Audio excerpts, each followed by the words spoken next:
Hey everyone, and welcome back. We are here in Monster Camp, and if you remember that we did a series of just Monster Prom, which is the first episode of this game, so to speak. But this one is a sequel, which features a bit different characters, some returning ones and some new ones, and some different mechanics to spice things up. And another thing that's gonna be different is that this one I haven't played at all before, despite, me having it for a while now, but I also have somebody here with me called Justin, who also did the intro music for our channel, if you remember, who is gonna be playing along with us. So hey, say hi, Justin. Hello. And I think that's pretty much everything, so let's jump into the game, because it's gonna be a while. I'm probably gonna upload this in multiple episodes. We gotta just see and how this game plays out. I'm excited. I haven't played any of the Monster Prom or Monster Camp games, so this So will for you it's gonna be a bit entirely harder new than for me, experience but hopefully it won't be too bad. So, do we go for a short game, medium game, or a full game? It's up to you. Let's start with a medium game, how about that?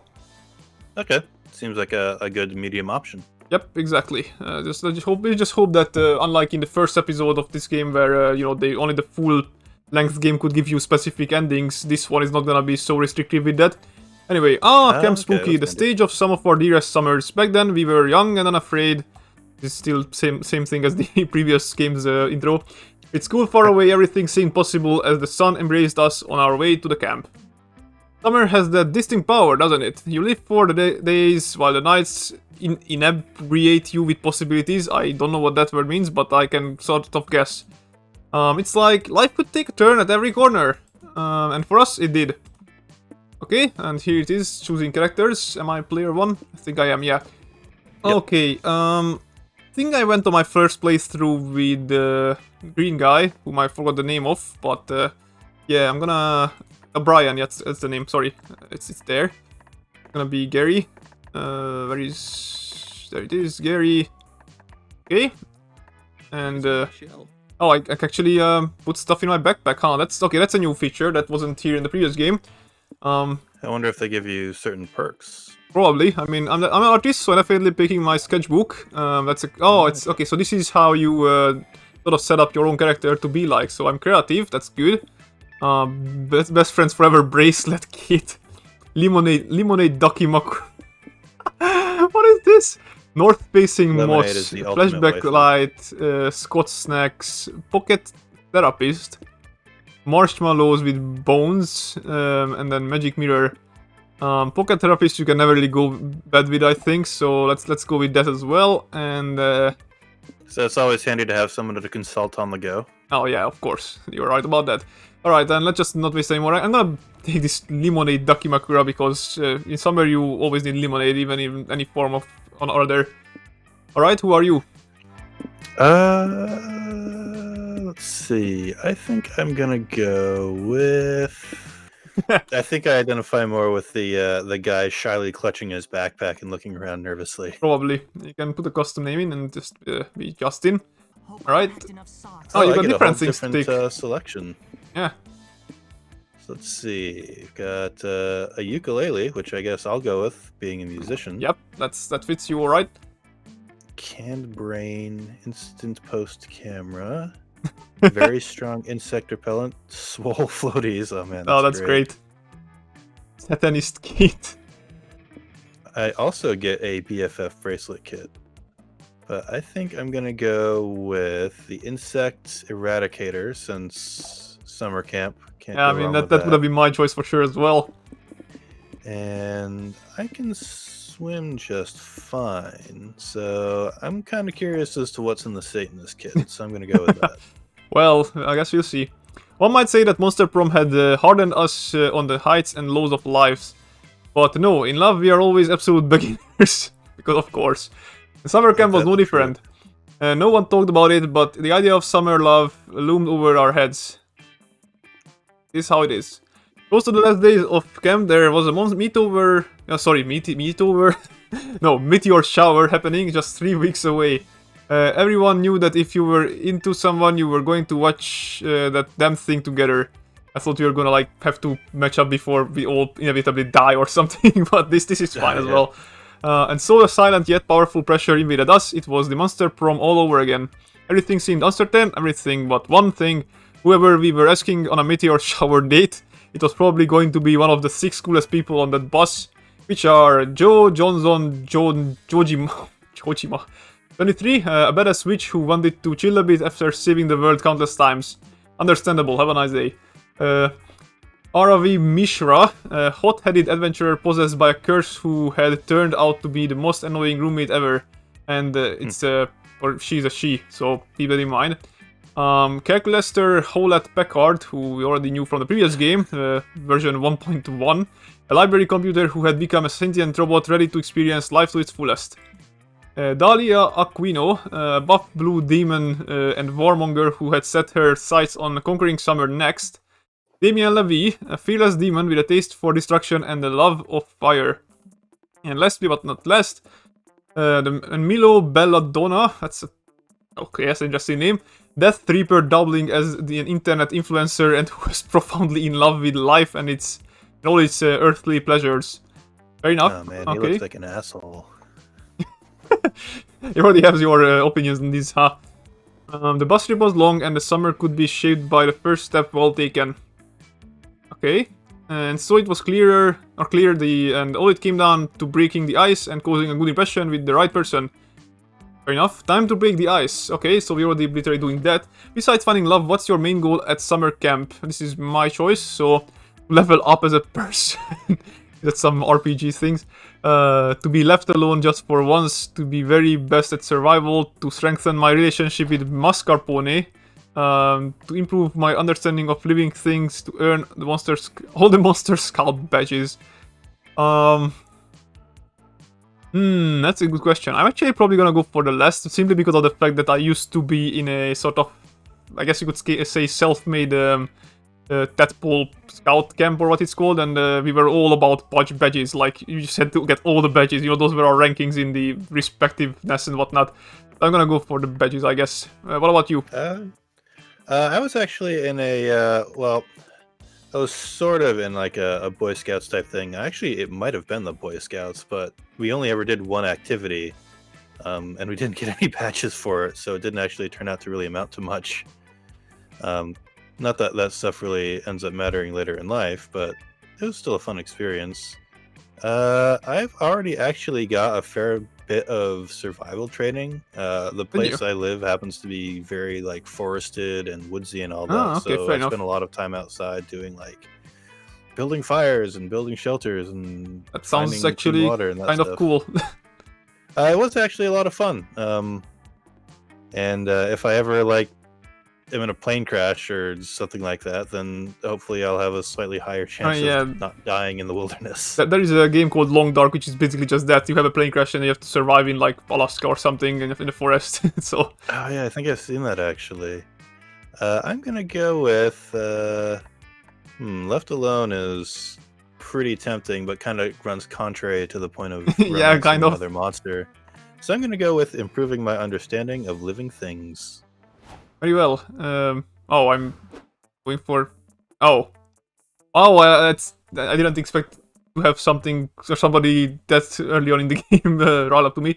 A fellow Monster Scout, I see. I recently made it my lifelong ambition to earn every badge there is. Alright, Dahlia is like really ambitious. We kind of knew that from the previous game, so there is your, I guess, knowledge is missing out on this one, but you'll learn eventually, I guess. So far I've received the Welcome to the Monster Scouts badge, the Read the Monster Scouts Terms and Conditions badge, and the Dahlia Aquino name tag badge. It's gonna earn the rest over the summer, and no force in heaven nor hell can stop me. Gary, we should work towards earning badges together at camp. Wow, okay. You just got the calculator. Calculator. You are studying organic life as well? How interesting, given that you are also yourself organic, Justin. I suppose it is always good to learn more about oneself, however. Are you hoping to find yourself this summer? I did much research on the concept of summer in preparation for camp, and I found that finding oneself / coming of age are often major themes of summer break. Examples include The Sisterhood of the Traveling Pants, The Parent Trap, and Game of Thrones, counting the episodes that took place in the summer. That's some good reference material, I suppose. That's for Perhaps sure. we will find ourselves at camp this summer. I hope we can take this journey together. I like how a cool dude. Yeah, you see how his head kind of changes based on like emotions and shit, but all with like, you know, the letters and stuff. Yeah, instead of wearing his emotions on his sleeve, he wears his emotions on his screen. Pretty much, yep. So we only have 3 weeks left to woo our crushes and conquer their hearts. I'm pretty sure you still have like the chance to, of course, like, you know, switch to who you want to cater to, but apparently we have some early influences in this game, just like in the previous one. But as I already said, we were young and unafraid and we were ready to start. Are you ready to start, Justin? I'm ready to start. Let's jump in then. And here we are with week 1 morning. So we got different locations you can go to. Camp Doom, Manor, Scout HQ. Okay, so the way this worked in the previous game, I'm gonna have to tell you this, is that based on where you go, you can see like on your stats, you know, like on the top right. And if you hover over them, you kind of see which location includes which stat. Like you can see like the lake is gonna be the fun one, the forest is gonna be the smart one, the Scout HQ is gonna be the creativity one. The manor is gonna be the bold one, and then this thing, the Camp Dome, is the charm one. So you can see your stats already on the top right. I am not very bold, and I'm not very fun, which is, I'm not sure if that's a good thing about me. You are also not very fun, but even less so than me, and your charm could be a bit improved as well. So, right now I'm gonna be going for boldness, I guess, so let's go there. You go into the Haunted Manor with the group, only to immediately split up once you get inside, as it's customary, of course. You quickly get lost and have no cell signal. But in a stroke of genius, you follow the signs to the Haunted Manor's lost and found to wait for your friends to pick you up.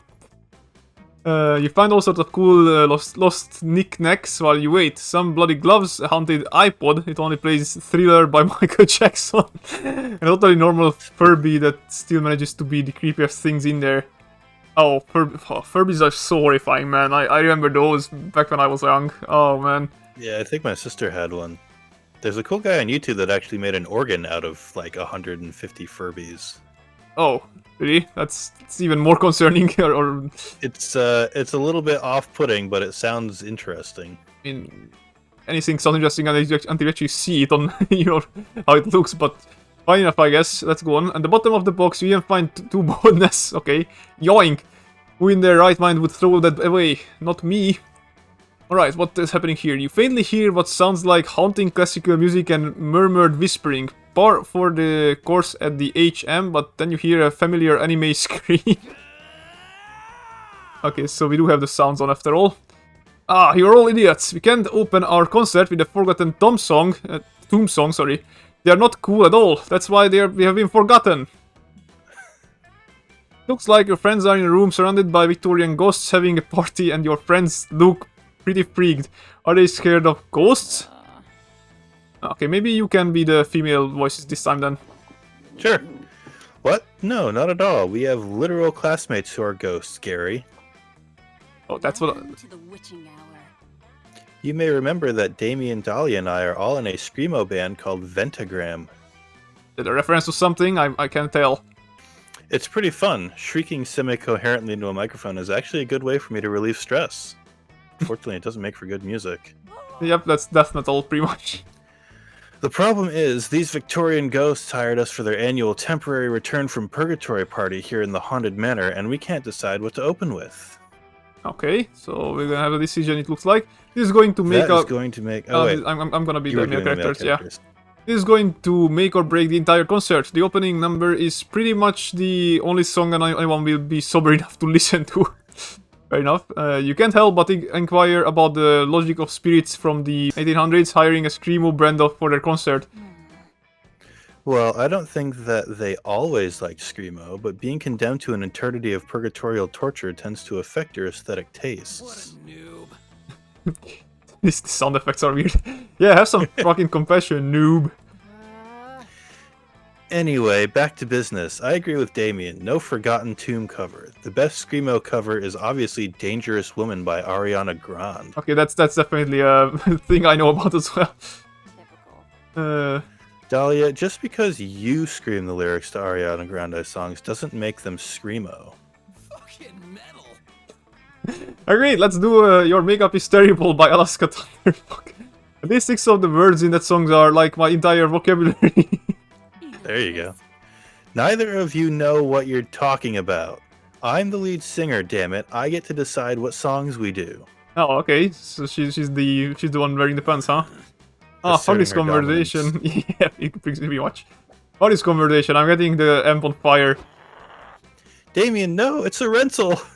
You better solve this argument before the spirits that get sick of your antics and start doing Victorian ghost shit like throwing vases and huffing OP. What should your friends open the concert with? Alright, and this is my decision to take, it looks like. The best song to open anything is an anime opening, and the best anime opening is without a doubt the Cruel Angel's Thesis from Evangelion. I hear that a That's lot pretty from... strong. Yeah, I hear that a lot from VTubers recently because they just fucking seem to... Yeah. Before VTubers didn't even know that thing, like which one it was, but now I just hear it all the time for everybody because it's just so popular in Japan. Anyway, Oh yeah. Victorian ghosts are called that because they love Victoria Adams, aka Posh Spice. You should do a scream over. Oh man. I would much rather go to a party with a Cruel Angel's Thesis than a screamo cover of the Spice Girls. Yeah, I feel like we're going with that one here. Oh, admirable. Yeah. Hey, you got her. I mean, I don't know if I want her, but okay, it's your turn to read it out, I guess. Yes, that's an awesome idea. Nothing gets me hyped to crush my enemies like an anime opening, especially the opening of Evangelion. Okay, so she's an anime fan. I didn't know about that. I never thought I would say this, but I'm with Dahlia on this one. Evangelion fucks hard. Okay, so he He's not also likes wrong. it, yeah. But guys, a Cruel Angel's Thesis isn't a screamo song. Does that matter though? Who cares? There are giant fighting robots in Evangelion, Joy. Giant fighting robots. Got a point. Well, actually, I'm more into the whole sad yet insightful trip to existential dread and the crushing pressure of a boy endures from high expectations of a paternal figure. Oh yeah, he's the one who kind of has that He knows issue what as he's well. talking about.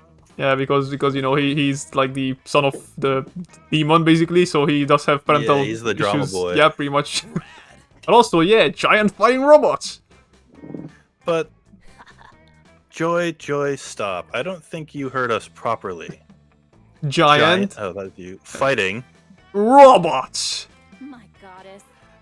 Oh my goddess, fine. I'll sing the damn song if it'll get you two to shut the fuck up. You're lucky I'm half Japanese and can actually sing the lyrics. Also, she's half Japanese. We're getting a bunch of exposition here in this one, huh? Yeah, Your friends noted. perform a screamo cover of Cruel Angel Cities, and actually it's quite good. Okay, and we have done well, I think. You wonder if Victorian gods will appreciate an anime opening theme, but once the song ends, they are crying tears of joy. I guess they were born into the Yeah, wrong but- era. That was beautiful, the ghosts cry. You see, we are trapped forever in purgatory as a punishment for the horrible, treacherous acts we committed while we were alive. And we reappeared in the haunted manor once a year for this party, but for the rest of the year we were just stuck in eternal torture. Watching and rewatching Evangelion without ever truly understanding its meaning. It's a horrific curse. Oh, well then sorry we reminded you of your never-ending torment. No, the Evangelion itself may be an unending nightmare, but opening theme it's still pretty catchy.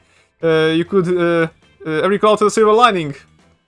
And somehow it looks like your friends reminded the Victorian ghosts of the best part of their eternal torture, which puts them in a super good mood for the rest of the concert. Yay! Nice. You get blasted on a ghost opium watching the performance and your friends fucking kill it. What a night, you gain 2 boldness and 1 fun. Yay, more boldness, that's never a bad thing. Okay. Alright, now it's your turn. Alright, let's see. Also, just in advance, I'm gonna be probably playing the female voices here because since you are also male character, I guess, so only fair. Right. Okay, that makes sense.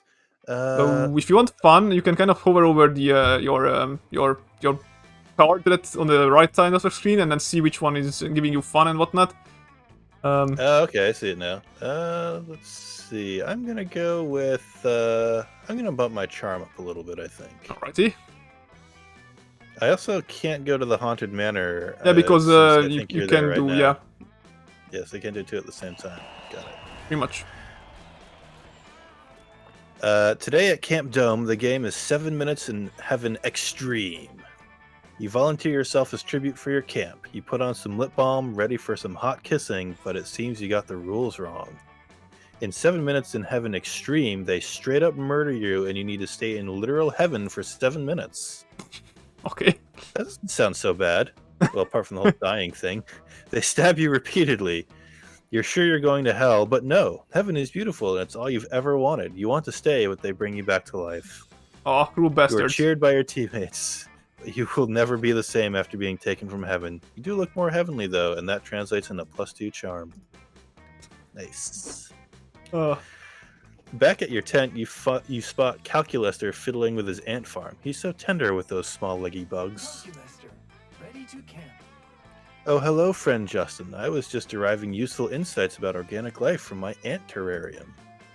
Initially, I was worried that tiny six-legged creatures might not be a fitting analog for more complex life forms.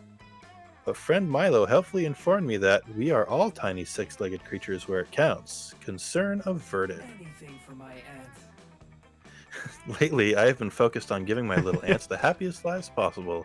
If I can just optimize their tiny ant lives, it will help me understand how to make. I messed that up. It will help me understand how to make my larger friends happier as well. Recently, however, I have run into an obstacle. As everyone knows, the happiness of an organic being is directly related to how efficient it is at working. And my ants are quite efficient. I hardly know any humans who could vomit such material into the mouth of their exalted queen. Yeah, that's a bit probably graphic. for the best. Um, But I wonder, are my ants as efficient as they could be? Surely there must be room for improvement, but I have tried everything I can think of without success. Transmitting a mathematical formula for organizational efficiency didn't help, and neither did telling them to do their best in binary. I am at a loss. well, Calculester set the bar pretty low in terms of workable solutions. Surely you can think of something that will make these ants into harder workers. Oh boy, a yearly company retreat to Miami. The anticipation alone will fill them with determination. Or the fantasy of meritocracy. Oh, okay, I mean, yeah, it's okay. I despise Florida with a passion, so I'm going to go with the fantasy of meritocracy. I am impressed Very well. with your thoughts and actions. Goodness, how did I not think of it sooner? The fiction of the meritocracy is perhaps the strongest force propping up the vampiric remains of late capitalism. Oh, Hell yeah, late capitalism. Oh wait, that's your line. no, it's God fine. damn it. You said about indoctrinating the ants with a pile of think pieces, podcasts, and strident YouTube channels. Oh, this is getting too real. Oh man, yeah, this game doesn't really stray away from references to real life and whatnot. Yeah, this game only came out last year or something, then it's pretty recent as well. You teach them a crucial and fundamental truth: everyone gets there where they are in life through hard work. So if you are suffering in any way, it's totally your fault. Oh god. God, what is this neoliberal? Oh man. Amazing, it's working already. See how the ants refuse to show any kind of worker solidarity out of a belief that their very status as workers is shameful? See how the queen is able to cut benefits for her workers and force them to toil for longer hours because they no longer see themselves as having value outside of labor? And even better, notice that those lucky few ants have... Oh my god. And even better, notice that those lucky few ants who manage to break through the drudgery and achieve some measure of success feel no loyalty to their former peers at all. Oh, Jesus Christ, this The game is... social stability and operational efficiency of this system knows no bounds. No wonder humans love it so much. Of course, we are fully against this. For it, I guess. No, but, okay. Yeah. Well, can not speak. all humans love it. Cursory search results return a number of essays on how the meritocracy is a lie. not enough memory to process this. But those essays talk a lot about concepts such as dignity and class consciousness, which I do not understand. What I do understand are numbers, and the numbers don't lie. Other than dishonest 7, that number is very slippery. The numbers have gone up, which means that your plan is a good one. If I were in charge of the meritocracy, I would put you at the very top. Admin permissions Oh, to lucky all- me. You can be leader for ants. Unfortunately, I am not in charge of the meritocracy. I guess I'll just have to work harder. Perhaps you can teach me your secret? Oh, you'll teach Calculester to work harder, alright? That's euphemism. Yeah, okay. You gain 2 smarts and 1 fun. Yay, you got extra bonus stats. Alright. Didn't really boost- I guess I did boost my charm This- a little bit. Yeah, I mean, this... Everybody choose a color, say your choice out loud to the other player before clicking. Okay, so basically what this is that this is the kind of way to decide who goes first in the next turn. So right now you need to Okay. choose a color. You can start. I'll go with green. Okay, if you go with green, I'll go with say blue because I don't know. I would have probably gone for cyan or something, but I think that's a bit too specific. I think it's your turn to click. Oh, yes, it is. The order is decided based on which color, if used in a lingerie, would be the least sexy. Start debating now. I mean, green and blue aren't that different, to be fair. Yeah. Green may I be guess- a bit. Is it the which is more sexy or which is least sexy? The least sexy. The least sexy. Okay, Honestly, I think- think think blue green is- underwear is sexier than green. Yeah, so I think you can go first. Didn't I pick green though? Yeah, that's what I said. It says which would be the least sexy. So if you are the least sexy, then you go first. Oh, okay. So you go Uh, first. Yeah, just click on yourself and yeah, then that- on me. There you go. All right, this is the steps that you can see ahead. So let's see. This is the evening, and we still have some stuff to do. So I'm gonna, Okay. I guess, work on my creativity a bit. Oh wait, no, sorry. This is your turn because Oh, you yeah, won. it's my turn. I'm gonna try to boost my fun. I Alrighty. need that. Which would be, I guess, the haunted manor. Oh, that's boldness. Oh, You can check on the top right if you oh, hover it's over the your lake. card. Yep, that's the one. That day, you go diving to see what's at the bottom of the lake. You find a comic book. You pick it up, but it's so interesting you stay there reading it. This is bad since you cannot hold your breath indefinitely. You rush to the surface, but before getting there, you drown a little and some lake water gets into your mouth. Gross. You swallow some weird stuff that was in the lake water, like a whole jellyfish and +2 fun? What was that doing there? Okay. Later, you meet up with Calculaster so he can teach you to count binary. You're just getting to some of the more sensual numbers when... A nature that I have heard so much about. Not Counselor Flodge. Okay. I guess you can be the calculator and I'll be this box of whatever it is. Alright. What is this? A box capable of self-locomotion? But what could be inside? Is it solid snake? Using basic logic, we can rule out a few obvious incorrect guesses. An elephant, tractor, or aircraft carrier would not fit inside a box of this size. You suggest that the box might contain Counselor Flodge, the camp's self-proclaimed camouflage instructor. Ah, I see. I see how you might make that mistake, Justin, but the box clearly says not Counselor Flodge on it. Boxes do not have the mental capacity to tell lies, thus we must take it at its word. Perhaps it is... Aha! Another flawless disguise courtesy for the D-Master himself. The D is for disguise, and I'm now required by law to say that. Okay. Counselor Flodge, the one person I was certain could not be inside the box. How did you do it? Easy. A true master of disguise blends into his surroundings. My surroundings were a cardboard box. Oh yeah, because he's a chameleon. Yeah. Your advice is as brilliant as it is simple, Counselor Flodge. Might I ask your opinion on another disguise-related issue? Of course, Gal. I'm here to help.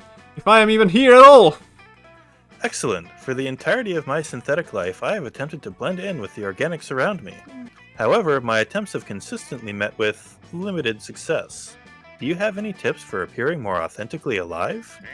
Oh, that's easy. All you need to do is a big trench coat and some brooms for hands. Works every time. Flawless. Yeah, it's definitely not some... I tried that. It did not work. He tried that, okay. Did you try wearing a fedora to go with it? No, I wore a trilby. That's the issue.